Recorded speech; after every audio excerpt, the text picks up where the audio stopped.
जय हिंद दोस्तों, स्वागत है आपका हमारे YouTube चैनल एग्जाम पर में। तो आज की वीडियो में हम लेकर आए हैं आपके लिए यहाँ पर बहुत ही महत्वपूर्ण क्वेश्चन आंसर हिंदी साहित्य के। तो वीडियो को पूरा अवश्य देखना है। अगर आप चैनल पर पहली बार आए हैं तो चैनल को सब्सक्राइब कर लें, वीडियो को लाइक कर लें और ज़्यादा से ज़्यादा वीडियो को शेयर करें ताकि अन्य लोग भी यह वीडियो देख सकें। तो जल्दी से सभी लोग आ जाएं। अपने यहाँ पर बहुत ही महत्वपूर्ण क्वेश्चन आंसर है ये। तो आज का अपना यहाँ पर फर्स्ट क्वेश्चन है, सभी लोग जल्दी से आ जाएं। क्या है आज का अपना फर्स्ट क्वेश्चन?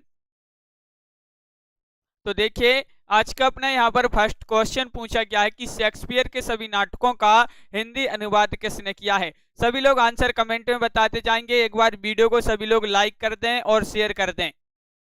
तो यहाँ पर बिल्कुल सही राइट आंसर क्या होगा कि शेक्सपियर के सभी नाटकों का हिंदी अनुवाद किसने किया है। तो इसका जो हिंदी अनुवाद क्या है, बिल्कुल सही राइट आंसर बताया है कि यह किया है किसने, लाला सीताराम ने। तो विकल्प नंबर आपका बी यहाँ पर राइट आंसर होगा। बिल्कुल सही, बहुत बढ़िया, लाला सीताराम आपका यहाँ पर सही आंसर है। इन्होंने शेक्सपियर की कई पुस्तकों का अनुवाद किया है। और अगला क्वेश्चन क्या है जिसमें देखिए भूल भुलैया प्रमुख था। अगला क्वेश्चन क्या है, और ये क्वेश्चन पूछा जाता है कि लाला सीताराम का उपनाम क्या है। तो इनका उपनाम भूप है, इनका उपनाम। बिल्कुल। अगला क्वेश्चन क्या है, क्वेश्चन नंबर अपना 11 यहाँ पर पूछा गया है, गोल्ड स्मिथ की कृति है ट्रेवलर का अनुवाद किसने किया है। गोल्ड स्मिथ की कृति ट्रेवलर का अनुवाद किसने किया है। क्वेश्चन नंबर 11 का राइट आंसर बताइए क्या होगा। क्वेश्चन नंबर 11 का राइट आंसर, तो बिल्कुल सही राइट आंसर है आपका यहाँ पर क्वेश्चन नंबर 11 का विकल्प नंबर आपका यहाँ पर क्या है राइट आंसर, सी राइट आंसर है, यानी कि श्रीधर पाठक आपका राइट आंसर होगा। श्रीधर पाठक बिल्कुल सही आंसर बताया। विकल्प नंबर सी आपका बिल्कुल सही आंसर है। श्रीधर पाठक जिन्होंने बताया है उनका सही आंसर है। क्वेश्चन नंबर 12 देख लेते हैं। क्या पूछा है कि भारतेंदु का खड़ी बोली में रचित कविताओं का संग्रह किस नाम से प्रसिद्ध है। फूलों का गुच्छा, प्रेम सरोवर, प्रेम तरंग या प्रेम माधुरी। क्वेश्चन नंबर 12 का आंसर बताना है। क्या होगा क्वेश्चन नंबर 12 का राइट आंसर, 4 विकल्प हैं और यहाँ पर राइट आंसर है कि भारतेंदु का खड़ी बोली में रचित कविताओं का संग्रह किस नाम से प्रसिद्ध है। तो फूलों का गुच्छा, यानी कि विकल्प नंबर 1 आपका सही आंसर होगा। बिल्कुल सही, बहुत बढ़िया, विकल्प नंबर 1 आपका राइट आंसर है, फूलों का गुच्छा यहाँ पर सही आंसर है। और यहाँ पर अगला क्वेश्चन अपना यहाँ पर देख लेते हैं। क्वेश्चन नंबर 13 क्या पूछा है। तो क्वेश्चन नंबर 13 है, निम्नलिखित में से भारतेंदु कालीन कवि कौन से हैं। यहाँ पर आपके लिए विकल्प में बताना है कौन से कवि भारतेंदु कालीन माने जाते हैं, बताइए। हाँ बिल्कुल सही, बहुत बढ़िया, सभी के कमेंट यहाँ पर देखते जा रहे हैं और यहाँ पर आपका सही आंसर है भारतेंदु कालीन कवि पूछे तो बिल्कुल सरल क्वेश्चन है। देखिए यहाँ पर हरिश्चंद्र हो जाएंगे, प्रेमघन हो जाएंगे, प्रताप नारायण मिश्र हो जाएंगे और अंबिका दत्त व्यास।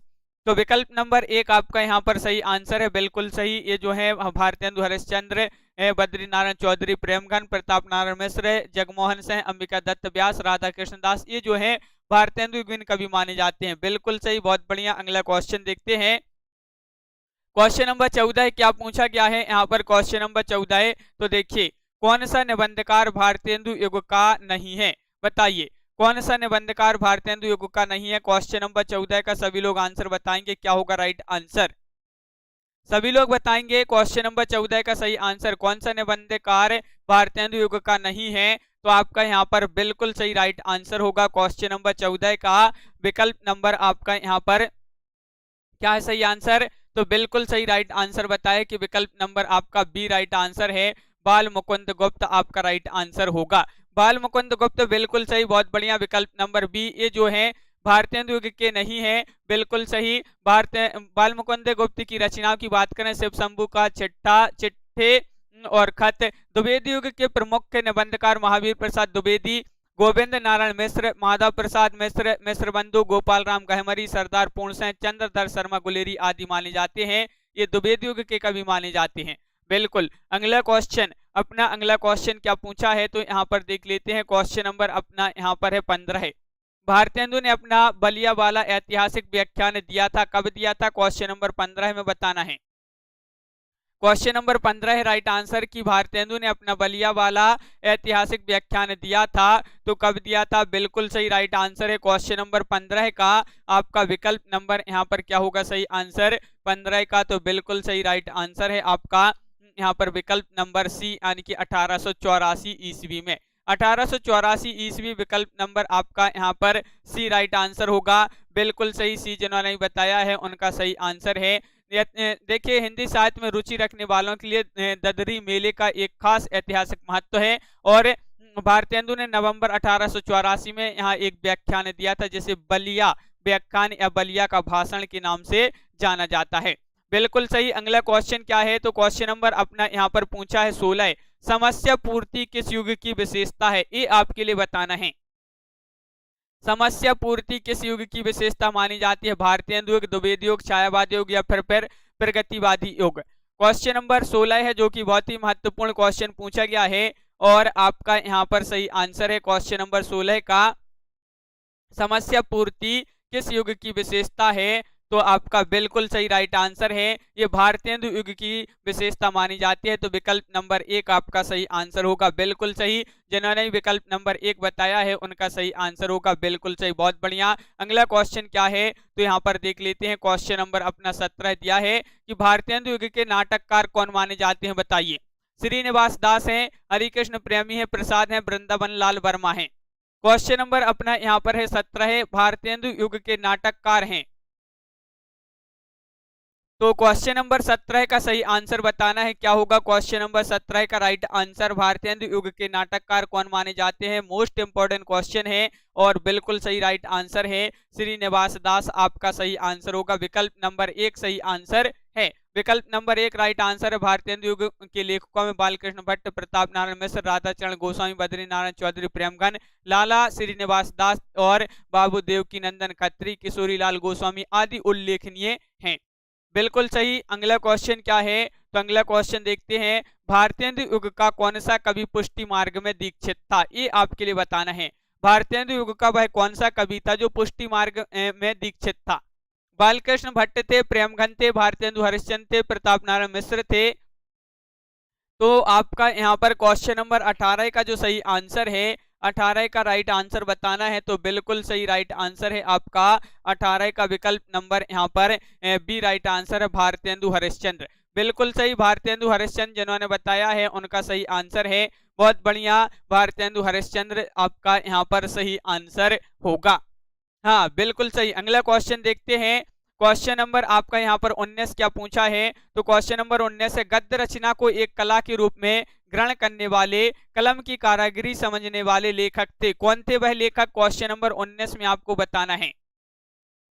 क्वेश्चन नंबर 19 में बताना है, गद्य रचना को एक कलम के रूप में ग्रहण करने वाले, कलम की कारागिरी समझने वाले लेखक थे, जो वह कौन थे। महत्वपूर्ण क्वेश्चन पूछा गया है और बिल्कुल सही राइट आंसर है आपका यहाँ पर क्वेश्चन नंबर 19 का विकल्प नंबर क्या होगा right answer, lovely Thakur ji. बिल्कुल सही, बद्री नारायण चौधरी, प्रेमघन आपका सही आंसर होगा। बिल्कुल सही, बहुत बढ़िया, विकल्प नंबर डी आपका सही आंसर है। विकल्प नंबर डी राइट आंसर है, बिल्कुल सही। अगला क्वेश्चन क्या बताया है यहाँ पर, अगला क्वेश्चन देखते हैं। क्वेश्चन आपका अगला क्या दिया गया है, क्वेश्चन नंबर 20 देखिए, ये रहा। क्वेश्चन नंबर 20 आपसे पूछा है, नीचे दो वक्तव्य दिए गए हैं, इनमें से एक कथन ए और दूसरा कारण आर है। तो यहाँ पर आपके लिए बताना है। देखिए, कथन ए में है कि भारतेंदु युग के आते आते हिंदी में अनेक पत्र पत्रिकाओं का प्रकाशन आरंभ हो गया था। कारण आर में क्या है कि भारतेंदु युग के सभी लेखक पत्रकार थे। उपरोक्त वक्तव्यों के आधार पर नीचे दिए गए विकल्पों में से सही उत्तर चुनना है। यहाँ पर उत्तर कौन सा होगा, यहाँ पर बताइए। ये आपके यहाँ पर उत्तर भी दिए गए हैं और आपका सही आंसर क्या है, तो बिल्कुल सही राइट आंसर विकल्प नंबर सी। देखिए, यहाँ पर है कि ए और आर दोनों सही हैं, ए और आर दोनों सही हैं तथा ए की सही व्याख्या आर है। तो ए की जो सही व्याख्या है, ए की सही व्याख्या है वह आर है और दोनों कथन यहाँ पर कैसे हैं, सही हैं। तो विकल्प नंबर सी राइट आंसर है, बिल्कुल सही, विकल्प नंबर सी जिन्होंने बताया है उनका सही आंसर होगा। अब आ चुके हैं अपन भारतेंदु युग के बाद द्विवेदी युग के बारे में देख लेते हैं। देखिए, द्विवेदी युग से संबंधित फर्स्ट क्वेश्चन क्या पूछा है कि द्विवेदी युग का नामकरण किसके आधार पर हुआ था। मोस्ट इंपोर्टेंट क्वेश्चन है द्विवेदी युग से संबंधित फर्स्ट क्वेश्चन, बताइए द्विवेदी युग का नामकरण किसके नाम पर हुआ था, ये बताना है। तो क्वेश्चन नंबर 1 है और इसका बिल्कुल सही राइट आंसर है आपका वह राइट आंसर क्या है, द्विवेदी युग का नामकरण किसके नाम पर हुआ है, तो बिल्कुल सही आचार्य महावीर प्रसाद द्विवेदी। तो विकल्प नंबर बी आपका सही आंसर होगा, बिल्कुल सही महावीर प्रसाद द्विवेदी आपका राइट आंसर है। बहुत बढ़िया, सभी लोगों ने सही आंसर बताया है यहाँ पर कि विकल्प नंबर बी आपका राइट आंसर है। अगला क्वेश्चन क्या पूछा गया है, तो देखिए अगला क्वेश्चन क्या पूछा गया है, क्वेश्चन नंबर आपसे 2 पूछा है, द्विवेदी युग नामकरण किसके नाम के आधार पर हुआ है, क्वेश्चन नंबर 2 में आपके लिए बताना है द्विवेदी युग नामकरण किसके नाम के आधार पर हुआ है। तो ये क्वेश्चन फिर से डबल हो गया है, महावीर प्रसाद द्विवेदी आपका सही आंसर है। यहाँ पर क्या पूछा है, तो देखिए यहाँ पर पूछा है, ये आपका सही आंसर है कि देखिए ये भी क्वेश्चन डबल हो गया, द्विवेदी युग का नामकरण किस रचनाकार के आधार पर किया है, तो महावीर प्रसाद द्विवेदी आपका सही आंसर है। देखिए यहाँ पर क्वेश्चन नंबर आपसे 4 पूछा, द्विवेदी युग का एक और नाम क्या है, ये आपके लिए यहाँ पर बताना है। द्विवेदी युग का एक और नाम क्या है, क्वेश्चन नंबर 4 है और 4 का सही आंसर बताना है। महत्वपूर्ण क्वेश्चन पूछा गया है और इसका जो सही आंसर है द्विवेदी युग का एक और नाम क्या है ये पूछा है, तो बिल्कुल सही राइट आंसर है आपका विकल्प नंबर यहाँ पर सी यानी कि जागरण सुधार काल। जागरण सुधार काल विकल्प नंबर सी आपका सही आंसर है। बहुत बढ़िया, सभी लोगों ने सही आंसर बताया है और जागरण सुधार काल कहा जाता है द्विवेदी युग को, और इसको जो है डॉक्टर रामकुमार वर्मा ने आदिकाल को संधि काल और आचार्य शुक्ल ने आधुनिक काल को गद्य काल कहा है। तो आधुनिक काल को गद्य काल किसने कहा है, इस प्रकार का क्वेश्चन पूछा जाता है, तो रामचंद्र शुक्ल जी ने कहा है। क्वेश्चन नंबर अपना यहाँ पर 5 पूछा है, द्विवेदी युग का वह साहित्यकार जिन्हें कविता कामनी कांत, भारतेंदु प्रज्ञंतु और साहित्य सुधाकर उपाधियों से विभूषित किया गया था, बताइए कौन थे वह द्विवेदी युग के साहित्यकार जिन्हें कविता कामनी कांत, भारतेंदु प्रज्ञेंदु और साहित्य सुधाकर उपाधियों से विभूषित किया गया था। तो बिल्कुल सही राइट आंसर है आपका यहाँ पर 5 का विकल्प नंबर 1 यानी कि नाथुराम शर्मा शंकर जी को जो है इतनी उपाधियों से यहाँ पर विभूषित किया गया था। तो विकल्प नंबर 1 आपका सही आंसर है, बिल्कुल सही। विकल्प नंबर 1 जिन्होंने भी बताया है उनका सही आंसर है। और अगला क्वेश्चन देखते हैं, क्वेश्चन नंबर 6 क्या पूछा है, तो देख लेते हैं। क्वेश्चन नंबर 6 है कि ज्ञान राशि के संचित कोश ही का नाम साहित्य है, यह उक्ति जो है किस साहित्यकार की मानी जाती है। महत्वपूर्ण क्वेश्चन, बताइए ये उक्ति किस साहित्यकार की मानी जाती है। ज्ञान राशि के संचित कोश का ही नाम साहित्य है। तो क्वेश्चन नंबर 6 है और 6 का राइट आंसर है आपका यहाँ पर बिल्कुल सही राइट आंसर है। विकल्प नंबर आपका यहाँ पर 6 का राइट आंसर सी है, महावीर प्रसाद द्विवेदी, बिल्कुल सही। बहुत बढ़िया, महावीर प्रसाद द्विवेदी आपका यहाँ पर सही आंसर है। आचार्य महावीर प्रसाद द्विवेदी के नाम पर ही द्विवेदी युग कहा जाता है और वे साहित्य को ज्ञान राशि का संचित कोश मानते थे। कौन, हजारी प्रसाद द्विवेदी। अगला क्वेश्चन क्या है, क्वेश्चन नंबर 7 पूछा है कि आचार्य महावीर प्रसाद द्विवेदी रचित अर्थशास्त्र विषय का ग्रंथ है, बताइए आपके लिए क्या होगा राइट आंसर यहाँ पर बताना है। आचार्य महावीर प्रसाद द्विवेदी रचित अर्थशास्त्र विषय का ग्रंथ है अर्थशास्त्र की भूमिका, भारतीय अर्थनीति, आर्थिक व्यवस्था या संपत्ति शास्त्र। तो क्वेश्चन नंबर 7 है और बिल्कुल सही राइट आंसर होगा, 7 का राइट आंसर है मनु जी। विकल्प नंबर आपका डी यहाँ पर राइट आंसर है, संपत्ति शास्त्र आपका सही आंसर होगा, बिल्कुल सही। संपत्ति शास्त्र आपका राइट आंसर है। बहुत बढ़िया, सभी लोगों ने सही आंसर बताया है। और यह जो पुस्तक है 1908 में प्रकाशित हुई, जो भारत के आर्थिक राजनीतिक यथार्थ का अभूतपूर्व चित्र प्रस्तुत करती है यह पुस्तक। संपत्ति शास्त्र के लेखक कौन है, तो अब भी पढ़ा अपन ने, संपत्ति शास्त्र के लेखक हैं कौन, आचार्य महावीर प्रसाद द्विवेदी। यहाँ पर बिल्कुल सही। अगला क्वेश्चन देखते हैं क्या पूछा है, ये क्वेश्चन भी डबल हो गए हैं। यहाँ पर अगला क्वेश्चन देखते हैं, क्वेश्चन नंबर 10 यहाँ पर पूछा है, जूही की कली कविता को किस संपादक ने अपने पत्र में प्रकाशित किए वापस कर दिया था। ये आपके लिए बता, प्रकाशित किए बिना ही वापस कर दिया था। जूही की कली कविता को किस संपादक ने अपने पत्र में बिना प्रकाशित किए वापस कर दिया था। क्वेश्चन नंबर 10 है और 10 का राइट आंसर है आपका यहाँ पर क्या है सही आंसर, बिल्कुल सही राइट आंसर होगा 10 का विकल्प नंबर सी यानी कि महावीर प्रसाद द्विवेदी आपका राइट आंसर होगा, बिल्कुल सही। महावीर प्रसाद द्विवेदी आपका सही आंसर है, विकल्प नंबर सी राइट आंसर है। अगला क्वेश्चन क्या है, तो अगला क्वेश्चन देख लेते हैं क्या पूछा है, ये आपका डबल हो गया है। महावीर प्रसाद द्विवेदी आपका सही आंसर है। अंतःकरण की प्रवृत्तियों के चित्र का नाम कविता है, किसने कहा है? महत्वपूर्ण क्वेश्चन, पीजीटी 2013 में ये क्वेश्चन आपका पूछा गया था कि अंतःकरण की वृत्तियों के चित्र का नाम कविता है, किसने कहा है? तो 12 का आपका जो सही आंसर है वह आपका राइट आंसर क्या है, सभी लोग बताएंगे। अंतःकरण की वृत्तियों के चित्र का नाम कविता है, किसने कहा है? तो बिल्कुल सही राइट आंसर है, ये कहा है किसने? तो आपका 12 का राइट आंसर है महावीर प्रसाद द्विवेदी। विकल्प नंबर बी आपका बिल्कुल सही राइट आंसर बताया है कि बी आपका सही आंसर होगा, बिल्कुल सही, बहुत बढ़िया। यहाँ पर पूछा है इनमें से कौन सा द्विवेदी युग का कवि नहीं है? देखिए नहीं पूछा है आपसे तो नहीं बताना है, बताइए द्विवेदी युग का कवि कौन नहीं? अयोध्या सिंह उपाध्याय, हरिवंश, सोहनलाल द्विवेदी, रामनरेश त्रिपाठी या मैथिली शरण गुप्त। क्वेश्चन नंबर 13 है और बिल्कुल सही राइट आंसर है क्वेश्चन नंबर 13 का आपका कि इनमें से जो द्विवेदी युग के कवि नहीं है सोहनलाल द्विवेदी, यानी कि विकल्प नंबर बी आपका सही आंसर होगा। विकल्प नंबर बी राइट आंसर है, बिल्कुल सही। विकल्प नंबर बी जिन्होंने नहीं बताया है उनका यहाँ पर सही आंसर होगा सोहनलाल द्विवेदी, द्विवेदी युग के कवि नहीं है।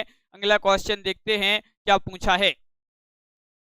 बिल्कुल सही, ये जो है द्विवेदी युग के कवि नहीं है बल्कि राष्ट्रीय चेतना के अग्रदूत एवं प्रमुख गांधीवादी कवि माने जाते हैं सोहनलाल द्विवेदी। क्वेश्चन नंबर आपसे 14 पूछा है यहाँ पर, द्विवेदी युग के सर्वश्रेष्ठ प्रगीतकार माने जाते हैं, कौन माने जाते हैं ये आपके लिए बताना है।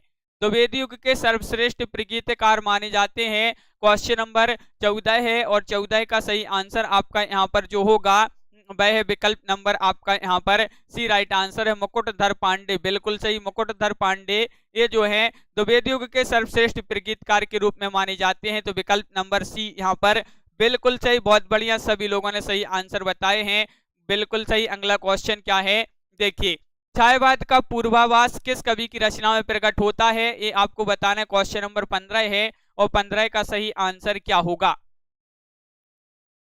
क्वेश्चन नंबर 15 है, छायावाद का पूर्वाभास किस कवि की कविताओं रचनाओं में प्रकट होता है, तो आपका सही आंसर प्रकट हुआ है तो मुकुटधर पांडे, यानी कि विकल्प नंबर आपका सी सॉरी विकल्प नंबर ए आपका यहाँ पर राइट आंसर होगा, बिल्कुल सही। विकल्प नंबर 1 मुकुटधर पांडे आपका सही आंसर है, बिल्कुल सही। अगला क्वेश्चन क्या है, तो क्वेश्चन नंबर आपका 16 है, किस कवि की रचनाओं में छायावाद का पूर्वाभास जो है संलक्षित है, तो मुकुटधर पांडे। अब भी पड़ा पन्ने यहाँ पर। अगला क्वेश्चन देखते हैं क्या पूछा है, महत्वपूर्ण क्वेश्चन पूछा है। देखिए खड़ी बोली हिंदी का प्रथम महाकाव्य माना जाता है, तो कौन सा माना जाता है?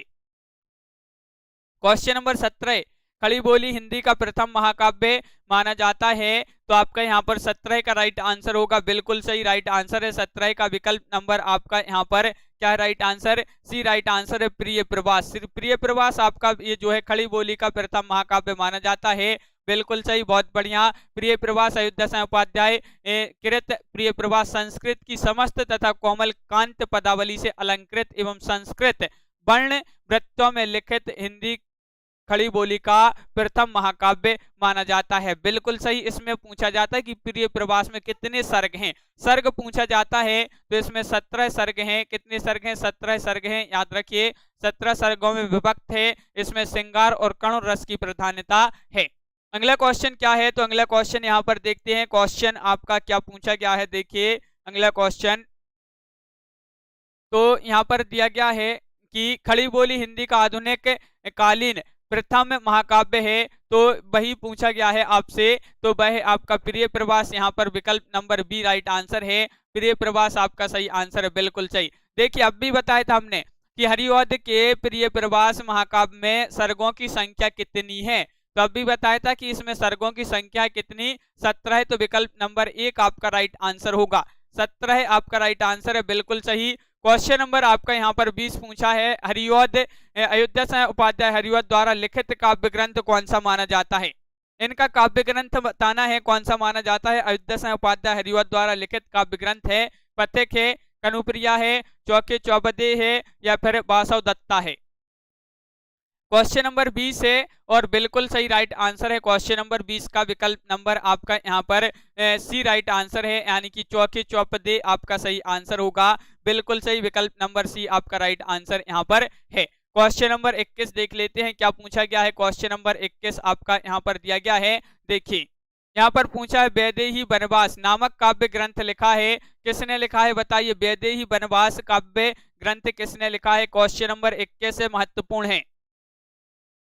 सभी लोग वीडियो को लाइक और शेयर अवश्य करते जाएं जिन्होंने अभी तक वीडियो को लाइक नहीं किया है। और वैदेही वनवास नामक काव्य ग्रंथ लिखा है तो बिल्कुल सही आंसर बताएं कि अयोध्या से उपाध्याय हरिवंश जी ने लिखा है, तो विकल्प नंबर बी आपका यहाँ पर सही आंसर होगा। विकल्प नंबर बी राइट आंसर है, बिल्कुल सही आंसर बताए। वैदेही वनवास के लेखक हैं अयोध्या से उपाध्याय हरिवंश। और अगला क्वेश्चन क्या है तो देखिए, यहाँ पर पूछा क्या है कि खड़ी बोली में प्रथम महाकाव्य प्रिय प्रवास के रचयिता कौन है। तो ये क्वेश्चन भी अब भी पढ़ा अपन ने कि प्रिय प्रवास के जो रचयिता माने जाते हैं हरिवंश जी माने जाते हैं। अगला क्वेश्चन देखते हैं क्या पूछा है, ये भी हो गया है, ये डबल हो गए क्वेश्चन। खड़ी बोली का हिंदी का प्रथम महाकाव्य है प्रिय प्रवास। देखिए यहाँ पर पूछा है आपसे, देखिए कि निम्नलिखित में से कौन सी रचना अयोध्या से उपाध्याय की नहीं है। नहीं बताना है आपके लिए। क्वेश्चन नंबर 25 में नहीं बताना है कौन सी नहीं है, तो बताइए क्वेश्चन नंबर 25 का राइट आंसर क्या होगा। कौन सी रचना अयोध्या से उपाध्याय हरिवंश जी की नहीं है, महत्वपूर्ण क्वेश्चन पूछा गया है। और बिल्कुल सही राइट आंसर आपका यहाँ पर जो होगा क्वेश्चन नंबर 25 का विचित्र विवाह आपका सही आंसर है। विकल्प नंबर जो ए है वह आपका सही आंसर होगा। विचित्र विवाह आपका राइट आंसर है, बिल्कुल सही। विचित्र विवाह, राष्ट्र भारती, देवदूत और देव सभा, ये जो है रामचरित उपाध्याय की कृति मानी जाती हैं। इसके अतिरिक्त रामचरित चिंतामणि नामक प्रबंध काव्य की भी रचना की है इन्होंने। शेष काव्य कृतियां यहाँ पर जो दी गई हैं वैदेही वनवास, चुपते चौपदे, चौके चौपदे, ये मानी जाती हैं अयोध्या से उपाध्याय हरिवंश जी की। अगला क्वेश्चन आपका यहाँ पर क्या पूछा है, 26वां क्वेश्चन पूछा है जो कि बहुत ही महत्वपूर्ण है कि दिवस का अवसान समीप था, गगन था कुछ लोहित हो चला, तरु शिखा पर थी जब राजती कमलिनी कुल वल्लभ की प्रभा। ये जो काव्य पंक्तियों का संबंध है, इन काव्य पंक्तियों का संबंध किससे है ये आपको बताना है। आंसू से या प्रिय प्रवास से या फिर परिवर्तन से या फिर किसान से, ये आपके लिए बताना है। क्वेश्चन नंबर आपका यहाँ पर पूछा है 26 और 26 का बिल्कुल सही राइट आंसर है प्रिय प्रवास, यानी कि विकल्प नंबर सी आपका राइट आंसर है, बिल्कुल सही। अयोध्या से उपाध्याय हरिवंश की खड़ी बोली का प्रथम महाकाव्य प्रिय प्रवास के प्रथम सर्ग से ये जो पंक्तियां हैं अवतरित हैं। अगला क्वेश्चन क्या है, द्विवेद युग की कविता कौन सी है। द्विवेद युग की कविता है उपदेशात्मक एवं इतिवृत्तात्मक, प्रकृति चित्रात्मक, या नव जागरण परक, या नारी चेतनात्मक। क्वेश्चन नंबर 27 है, 27 का आंसर बताना है क्या होगा 27 का सही आंसर। द्विवेद युग की कविता है तो आपका राइट आंसर है, द्विवेद युग की जो कविता है उपदेशात्मक एवं इतिवृत्तात्मक है, तो विकल्प नंबर आपका यहाँ पर एक राइट आंसर होगा, बिल्कुल सही, बहुत बढ़िया। विकल्प नंबर एक आपका सही आंसर यहाँ पर है। क्वेश्चन नंबर आपका यहाँ पर क्या पूछा है, यहाँ पर पूछा 28, इतिवृत्तात्मक किस काव्य युग की प्रमुख विशेषता है। इतिवृत्तात्मक तो अभी पढ़ा आपने यहाँ पर उपदेशात्मक और इतिवृत्तात्मक, ये जो है द्विवेदी युग की प्रमुख विशेषताएं, तो विकल्प नंबर आपका बी राइट आंसर यहाँ पर होगा। अगला क्वेश्चन क्या है, द्विवेदयुगीन साहित्य में किस प्रवृत्ति की प्रमुखता नहीं है। नहीं पूछा है, नहीं है किस, तो बताइए किस प्रवृत्ति की प्रमुखता नहीं है द्विवेदयुगीन साहित्य में। गद्यात्मकता, वैचारिकता, इतिवृत्तात्मकता, या काव्यात्मकता। क्वेश्चन नंबर 29 का सभी लोग आंसर बताएंगे, रचना जी और पूनम जी, मोहित जी, क्या होगा इसका सही आंसर। तो बिल्कुल सही राइट आंसर बताया है कि क्वेश्चन नंबर 29 का राइट आंसर है बी, यानी कि काव्यात्मकता। काव्यात्मकता आपका यहाँ पर राइट आंसर है, विकल्प नंबर बी राइट आंसर होगा, बिल्कुल सही। अगला क्वेश्चन देखते हैं, काव्यात्मकता जो है द्विवेदी युगीन साहित्य की प्रवृत्ति प्रमुख नहीं है और जो शेष हैं वह द्विवेदी युगीन मानी जाती हैं, तो बिल्कुल सही यहाँ पर। अगला क्वेश्चन क्या है, भारत भारती का प्रकाशन वर्ष किस वर्ष में हुआ था, ये आपके लिए बताना है। इसका प्रकाशन वर्ष क्या है। क्वेश्चन नंबर अपना यहाँ पर 30 है और 30 का राइट आंसर आपके लिए बताना है। भारत भारती का प्रकाशन वर्ष बताना है किस वर्ष हुआ था, तो आपका यहाँ पर क्वेश्चन नंबर 30 है और बिल्कुल सही राइट आंसर होगा, बिल्कुल सही, बहुत बढ़िया। यहाँ पर विकल्प नंबर एक राइट आंसर है, 1912 में भारत भारती काव्य का प्रकाशन जो है इसका प्रकाशन हुआ था भारत भारती का। बिल्कुल सही, बहुत बढ़िया, सभी लोगों ने सही आंसर बताए हैं। हाँ बिल्कुल। अगला क्वेश्चन देखते हैं अपना, यहाँ पर क्वेश्चन नंबर 31 क्या पूछा गया है। क्वेश्चन नंबर 31 है, देखिए, भारत भारती में किस भावना की रूपरेखा प्रस्तुत है, ये आपके लिए बताना है। पूनम जी बिल्कुल, आकाश जी, क्या होगा इसका राइट आंसर। क्वेश्चन नंबर 31 है, भारत भारती में किस भावना की रूपरेखा प्रस्तुत है। दैन्य भावना, प्रेम भावना, राष्ट्रीय भावना, भक्ति भावना। तो आपका यहाँ पर बिल्कुल सही राइट आंसर है क्वेश्चन नंबर 31 का यहाँ पर बिल्कुल सही राष्ट्रीय भावना आपका सही आंसर होगा। विकल्प नंबर बी यहाँ पर सही आंसर है। भारत भारती में किस भावना की रूपरेखा प्रस्तुत है, तो राष्ट्रीय भावना, बिल्कुल सही, बहुत बढ़िया, सभी लोगों ने सही आंसर बताए हैं। यहाँ पर क्वेश्चन नंबर अपना 32 क्या पूछा, तो देखिए, हाँ बिल्कुल सही, राजपूती आन की कथा है, सिद्धराज है, पंचवटी है, रंग में भंग है, या फिर साकेत है। क्वेश्चन नंबर 32 है, जो कि बहुत ही महत्वपूर्ण क्वेश्चन पूछा गया है कि राजपूती आन की कथा है।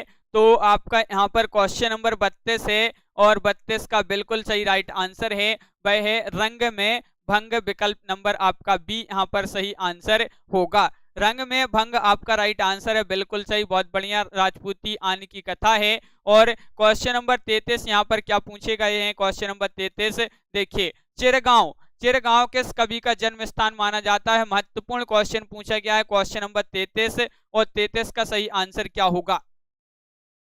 चिरगांव किस कवि का जन्म स्थान माना जाता है, तो आपका यहाँ पर 33 का जो सही आंसर है वह बताना है। महत्वपूर्ण क्वेश्चन पूछा गया है, और बिल्कुल सही राइट आंसर होगा आपका यहाँ पर विकल्प नंबर बी राइट आंसर है, मैथिली शरण गुप्त आपका सही आंसर होगा। बिल्कुल सही, मैथिली शरण गुप्त आपका सही आंसर है। चिरगांव इनका जो है क्या है, जन्म स्थान माना जाता है। बिल्कुल सही। किसान की रचनाकार बताना है, किसान की रचनाकार कौन माने जाते हैं। क्वेश्चन नंबर 34 का आंसर बताना है, किसान की रचनाकार कौन माने जाते हैं। मैथिली शरण गुप्त हैं, हरिऔध हैं, निराला हैं, या फिर प्रसाद हैं। ये आपके क्वेश्चन पूछे गए हैं, बहुत ही महत्वपूर्ण क्वेश्चन पूछा है, और बिल्कुल सही आंसर बताया कि मैथिली शरण गुप्त किसान की रचनाकार हैं। बिल्कुल सही, विकल्प नंबर 1 आपका यहाँ पर सही आंसर होगा। बिल्कुल सही, बहुत बढ़िया, सभी लोगों ने सही आंसर बताए हैं। अब अगला क्वेश्चन देखते हैं कि यहाँ पर पूछा है, रंग में भंग नामक काव्य कृति के रचयिता कौन माने जाते हैं। रंग में भंग, रंग में भंग काव्य कृति है, और इसके जो रचयिता माने जाते हैं वह कौन माने जाते हैं, रंग में भंग। तो बिल्कुल सही राइट आंसर है आपका यहाँ पर क्वेश्चन नंबर 35 है, और विकल्प नंबर सी राइट आंसर है, यानी कि मैथिली शरण गुप्त आपका सही आंसर होगा। मैथिली शरण गुप्त बिल्कुल सही। अगला क्वेश्चन क्या है, तो देखिए, क्वेश्चन नंबर 36 है कि निम्नलिखित में से मैथिली शरण गुप्त की काव्य रचना नहीं है। देखिए, नहीं पूछा है आपसे यहाँ पर, कौन सी नहीं है, सिद्धराज नहीं है, या हिडम्बा नहीं है, जय भारत, या फिर कृषक क्रंदन। महत्वपूर्ण क्वेश्चन, कौन सी रचना, काव्य रचना मैथिली शरण गुप्त की नहीं है, नहीं पूछा है। तो बिल्कुल सही राइट आंसर है, क्या है सही आंसर, विकल्प नंबर आपका यहाँ पर बिल्कुल सही, कृषक क्रंदन आपका विकल्प नंबर डी सही आंसर होगा। ये नहीं मानी जाती है, तो कृषक क्रंदन आपका सही आंसर है। कृषक क्रंदन, ये आपको बताना है किसकी रचना है। आप कमेंट में सभी लोग बताएंगे कृषक क्रंदन किसकी रचना मानी जाती है। अगला क्वेश्चन की बात करें, यहाँ पर क्वेश्चन नंबर आपका 37 है, मैथिली शरण गुप्त द्वारा रचित जयद्रथ वध क्या माना जाता है। जयद्रथ वध क्या माना जाता है, बताइए। क्वेश्चन नंबर 37 है, जयद्रथ वध क्या है ये, तो आपका यहाँ पर बिल्कुल सही राइट आंसर होगा, यहाँ पर आपका सी राइट आंसर है, यानी कि जयद्रथ वध क्या है, तो बिल्कुल सही आपका खंड काव्य यहाँ पर सही आंसर है। तो विकल्प नंबर आपका सी यहाँ पर राइट आंसर होगा। सी राइट आंसर है, बिल्कुल सही, बहुत बढ़िया, विकल्प नंबर सी जिन्होंने बताया है उनका सही आंसर है। और अगला क्वेश्चन देखते हैं, यहाँ पर अगला क्वेश्चन क्या पूछा गया है। देखिए, मैथिली शरण गुप्त द्वारा जयद्रथ वध का प्रकाशन 1910 में हुआ था। बिल्कुल सही, कब हुआ था, 1910 में आपका सही आंसर है।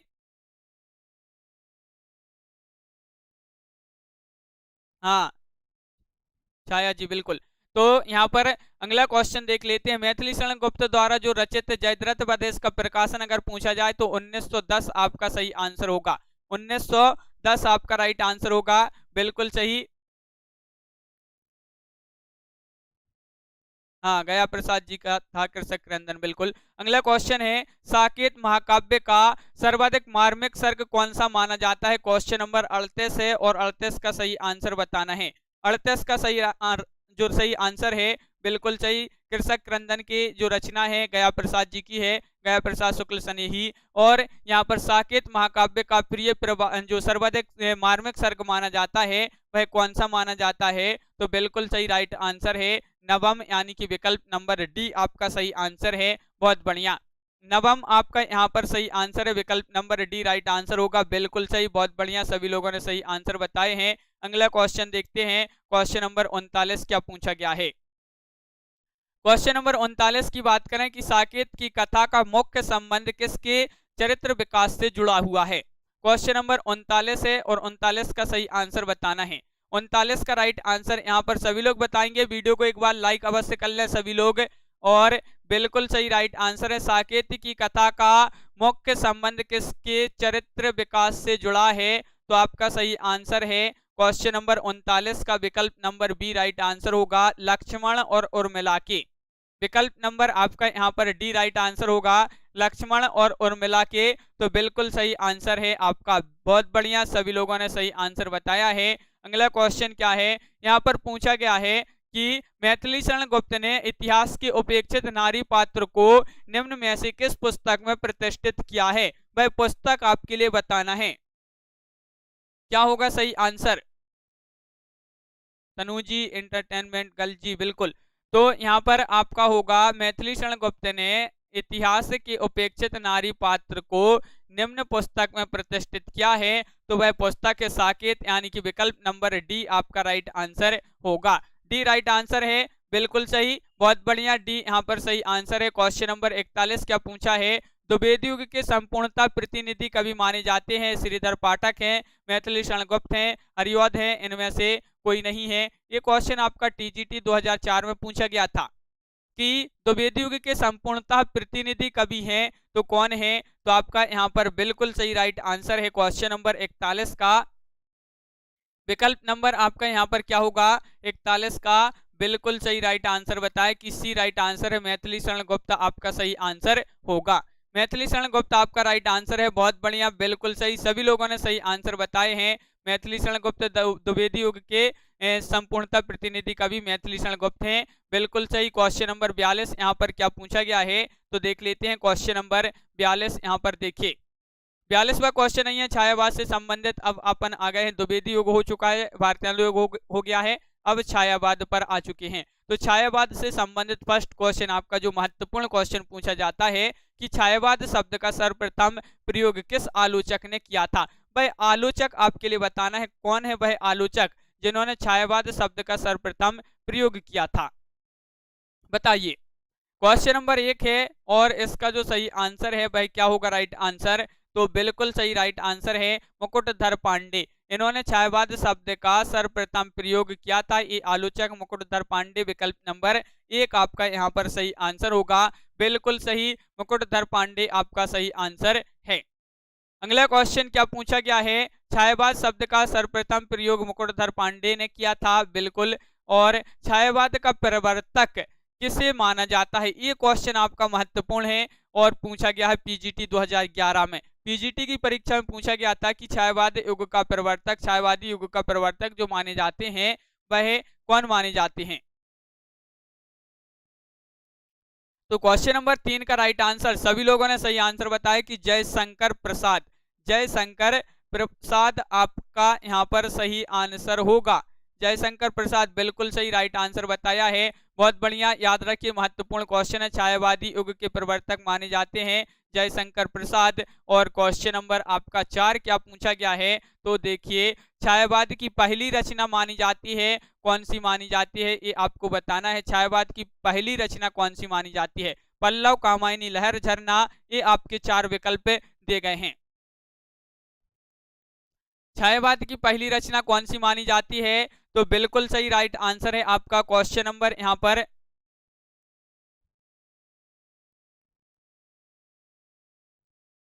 हाँ बिल्कुल, तो विकल्प नंबर आपका यहाँ पर जो राइट आंसर है वह है डी, यानी कि झरना आपका सही आंसर है। बिल्कुल सही, झरना होगा सही आंसर। झरना जिन्होंने बताया है उनका सही आंसर। छायावाद की पहली रचना मानी जाती है झरना, आपका सही आंसर है, बिल्कुल सही। क्वेश्चन नंबर आपका यहाँ पर 5 पूछा है, द्विवेदी काल की आधुनिक काल की किस काव्यधारा में रहस्यवाद की भावना पाई जाती है?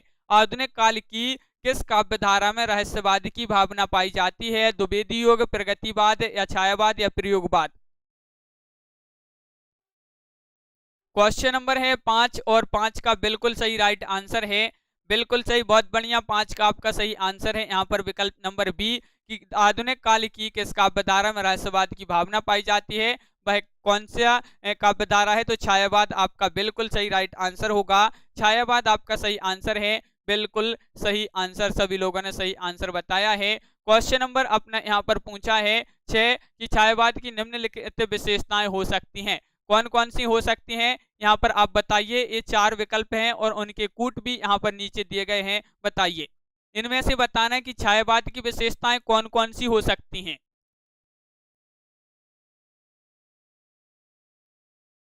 तो बिल्कुल सही राइट आंसर है। क्वेश्चन नंबर 6 का सही आंसर आपका यहाँ पर होगा विकल्प नंबर आपका 1 राइट आंसर है, 1 होगा सही आंसर। सबसे पहले विशेषण विपर्यय, फिर है दूसरा स्वच्छंद भावावेश और तीसरा मूर्ति विधान। विकल्प नंबर 1 आपका सही आंसर है।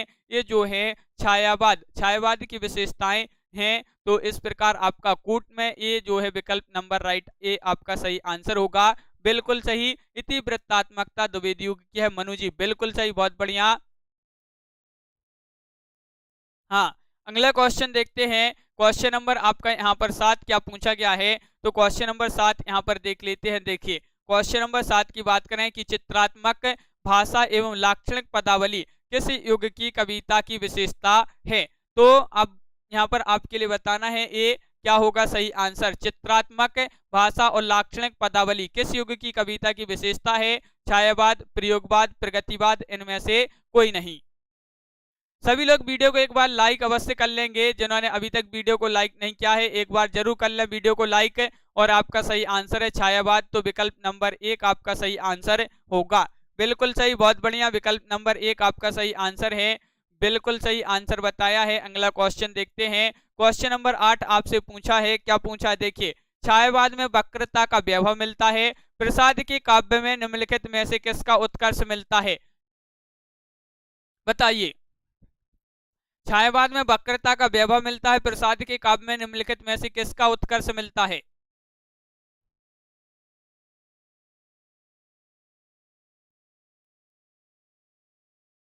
हाँ बिल्कुल, बहुत बढ़िया। तो यहाँ पर आपका सही आंसर है अभिव्यंजना। तो प्रसाद के काव्य में किसका उत्कर्ष मिलता है? तो अभिव्यंजना आपका बिल्कुल सही राइट आंसर होगा, बी आपका सही आंसर है, बिल्कुल सही, बहुत बढ़िया। सभी लोगों ने यहाँ पर सही आंसर बताए हैं। अगला क्वेश्चन की बात करें, यहाँ पर अगला क्वेश्चन क्या पूछा गया है? क्वेश्चन नंबर 9 यहाँ पर दिया गया है, देख लेते हैं। देखिए कि आधुनिक काल के तीसरे उत्थान की प्रमुख साहित्य प्रवृत्ति क्या है, ये आपको बताना है। आधुनिक काल के तीसरे उत्थान की प्रमुख जो साहित्यिक प्रवृत्ति है वह कौन सी है? प्रगतिवाद है, प्रयोगवाद है, हालावाद है, छायावाद है? तो बिल्कुल सही राइट आंसर होगा आपका यहाँ पर, बिल्कुल सही, बहुत बढ़िया, यहाँ पर होगा छायावाद। विकल्प नंबर आपका यहाँ पर डी राइट आंसर होगा, डी यहाँ पर बिल्कुल सही। जिन्होंने डी बताया है उनका सही आंसर है, बिल्कुल सही। और यहाँ पर बिल्कुल सही, सभी लोगों ने सही आंसर बताए हैं। देख लेते हैं, रामचंद्र शुक्ल ने आधुनिक काल को 2 खंडों में विभाजित किया है, गद्य काल और गद्य खंड और काव्य खंड। दोनों खंडों में को जो है दोनों खंडों को 2-2 प्रकरणों में बांटा गया है। गद्य के पहले प्रकरण में ब्रजभाषा, गद्य, खड़ी बोली, गद्य का विवेचन, और दूसरे प्रकरण में गद्य साहित्य का आविर्भाव विश्लेषित है। काव्य खंड भी 2 प्रकरण हैं, पुरानी काव्य धारा और नई धारा। इस प्रकार जो है नई धारा के 3 उत्थान हैं, प्रथम, द्वितीय और तृतीय। काव्य खंड के दूसरे प्रकरण के तृतीय उत्थान को काव्य में छायावाद नाम से जाना जाता है। तो ये जो तृतीय उत्थान जो है वह कौन सा है? काव्य में छायावाद है, तो बिल्कुल सही। विकल्प नंबर आपने जिन्होंने भी यहाँ पर छायावाद बताया है उनका सही आंसर होगा। और यहाँ पर पूछा है जयशंकर प्रसाद की जो कामायनी है रचना, इसकी भाषा क्या है? भाषा बताइए। क्वेश्चन नंबर 10 का राइट आंसर सभी लोग बताएंगे। अंजू जी बिल्कुल। तो यहाँ पर आपका सही आंसर है 10 का राइट आंसर होगा, बिल्कुल सही राइट आंसर बताया कि इसकी जो भाषा है वह खड़ी बोली है, यानी कि विकल्प नंबर आपका डी यहाँ पर राइट आंसर होगा। डी राइट आंसर है। जयशंकर प्रसाद की कामायनी की भाषा खड़ी बोली है। खड़ी बोली का यह जो है अद्वितीय महाकाव्य है, अद्वितीय महाकाव्य माना जाता है। कामायनी जो है महाकाव्य है। मनु और श्रद्धा को आधार बनाकर रचित मानवता को विजयनी बनाने का संदेश देता है कामायनी महाकाव्य, और यह रूपक कथा काव्य भी है।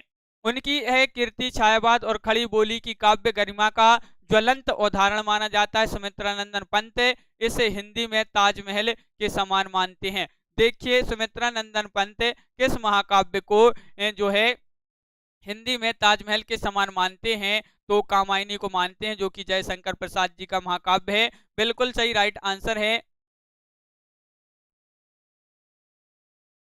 हाँ राममुरत जी बिल्कुल सही। तो इस प्रकार जो है अपने यहाँ पर बहुत ही महत्वपूर्ण क्वेश्चन कंप्लीट हुए। एक क्वेश्चन और देख लेते हैं, क्वेश्चन नंबर 11 की कामायनी को छायावाद का उपनिषद किसने कहा है, ये और बता दीजिए। क्वेश्चन नंबर 11 का सभी लोग आंसर बताएंगे, क्या होगा इसका सही आंसर।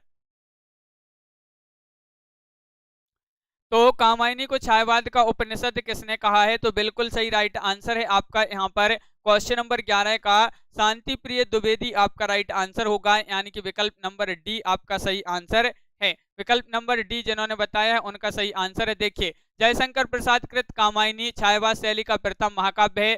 शांति प्रिय द्विवेदी ने कामायनी को छायावाद का उपनिषद कहा है, बिल्कुल सही। शांति प्रिय द्विवेदी ने 27 कृतियां लिखी हैं, जिसमें जो प्रमुख है उनकी बात करें तो देखिए यहाँ पर देख लेते हैं। परिचय, नीरव और हिमानी, हमारे साहित्य निर्माता, युग और साहित्य, सामयिकी, धरातल, जीवन यात्रा, परिव्राजक की प्रजा, ग्रंथ और विकास, कवि और काव्य, परिक्रमा, चित्र और चिंतन एवं स्मृतियां और कृतियां, ये जो है इनकी महत्वपूर्ण रचनाएं जो हैं इनकी मानी जाती हैं, कृतियां मानी जाती हैं, बिल्कुल सही। तो इस प्रकार अपन ने यहाँ पर बहुत ही महत्वपूर्ण क्वेश्चन देखे। तो कैसा लगा ये वीडियो, सभी लोग वीडियो को लाइक करें, चैनल को सब्सक्राइब कर लें। रोज अपनी क्लास होती है रात्रि में 10 बजे एग्जाम पर यूट्यूब चैनल में।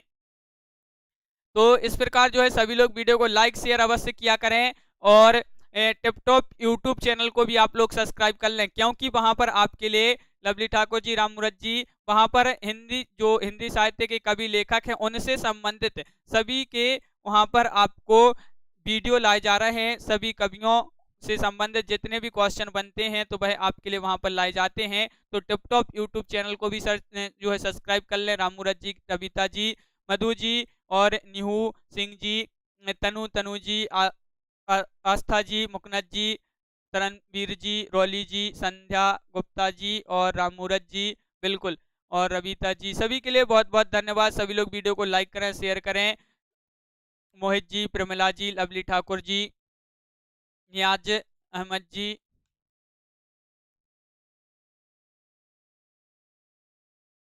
सीतारावी गुप्ता जी और रश्मि जी, बिल्कुल, सभी के लिए बहुत बहुत धन्यवाद।